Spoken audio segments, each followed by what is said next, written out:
Hello friends, তোমাদের সাথে একটা ত্রেতা যুগের ভিডিও নিয়ে চলে এসেছি। এরকম কেন বলছি?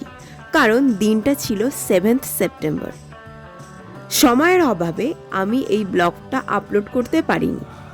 তো সেদিন ছিল গিটার ক্লাসের টিচার্স ডে উইথ 5th ইয়ার ক্লাসের সেলিব্রেশন। তো সেলিব্রেশনটা হয়েছিল রানীকুঠিতে। সমস্ত স্টুডেন্টরা একত্রিত হয়েছিল, খুব আনন্দ করেছি আমরা। তো সবাই হাতে হাত লাগিয়ে কাজ করেছি। সাথে আমাদের ফ্রেন্ড কাম টিচার মানে সঞ্জুও বাদ যায়নি, ও আমাদের সাথে হাতে হাত লাগিয়ে কাজ করেছে। আমরা খুব মজা করে কাজ করেছি এবং আনন্দ করেছি। আগের বছরগুলোতে আমাদের সন্ধ্যাবেলা সেলিব্রেশন হয়েছিল, কিন্তু এবারে দুপুরবেলা হচ্ছে, কারণ অনেক স্টুডেন্টরা বাইরে থাকে, তাতে যাতায়াতের সমস্যার জন্য দুপুরবেলা হয়েছে। তো আমরা পরিবেশন করে খাওয়া দাওয়া করে তাড়াতাড়ি বাড়ি পৌঁছে গেছি। আজকের ব্লগটা তোমাদের কেমন লাগলো আমাকে কমেন্টে অবশ্যই জানিও। আর দেখা হচ্ছে আবার একটা নতুন ভিডিওতে। তো আজকের মতো বাই বাই।